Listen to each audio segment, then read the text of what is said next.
पानी पीने के नियम में एक यह भी नियम आता है कि खाना खाने के तुरंत बाद पानी नहीं पीना चाहिए।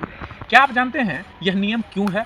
क्योंकि पानी अगर खाना खाने के तुरंत बाद हम अगर पिएँगे, तो जब हम खाना खाते हैं तो खाना जैसे ही हमारे म्यूकस से ओएसोफेगस की ओर जाता है, तो इस हमारे सारे एंजाइम्स जो होते हैं, जो डाइजेस्टिव एंजाइम्स होते हैं, वो एक्टिव हो जाते हैं।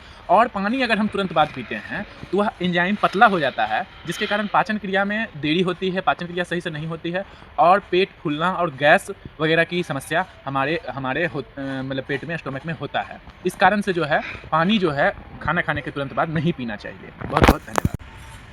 भले ही हमारी संस्कृति अंधविश्वासों पर टिकी है, लेकिन संस्कृति के हर एक पहलू में कहीं न कहीं वैज्ञानिक तथ्य छिपे हुए हैं। कुछ ऐसा ही वैज्ञानिक तथ्य है फास्टिंग के पीछे। हम देखते हैं कि घरों में पुराने लोग जितने भी हैं और हमारी माँ, हमारे जो बड़े बुजुर्ग हैं, अब तो नए जनरेशन्स में ये चीज़ कम हो गई है, वो फास्टिंग करते हैं, खास करके महीने में 2 दिन, एकादशी के दिन या जो भी कुछ। फास्टिंग के जानते हैं बेनिफिट्स क्या हैं? फास्टिंग शरीर के लिए बहुत ही फ़ायदेमंद चीज़ है।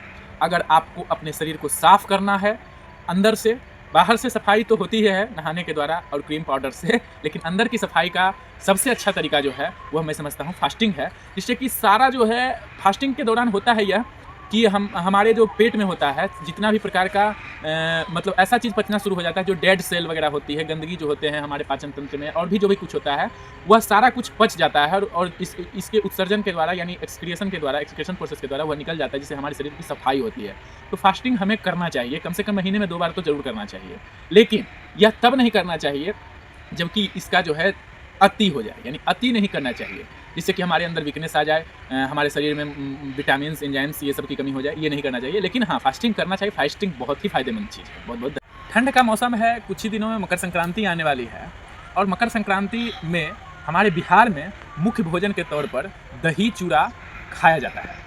क्या आप जानते हैं ये दही चूड़ा इतना पौष्टिक चीज़ है, अगर शुद्ध रूप से यह हमारे बीच उपलब्ध हो तो।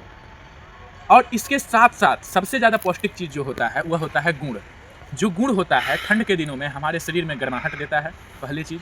और जो मतलब दही चूड़ा होता है उसके साथ अगर हम गुड़ खाते हैं तो वह उतना ही पौष्टिक होता है जितना कि मान लीजिए कि वो एक तरह से अमृत के समान यह भोजन हमारे लिए शरीर का काम करता है, जिसमें शरीर वह पाचन भी सही रूप से होता है और शरीर के लिए पौष्टिक भी उतना ही होता है। विटामिन की कमी, आयरन की कमी अगर जो आपके शरीर में, तो दही चूड़ा मतलब एक बहुत ही दही चूड़ा और गुड़ यह बहुत ही पौष्टिक भोजन के तौर पर काम करता है हमारे शरीर के लिए। बहुत-बहुत धन्यवाद।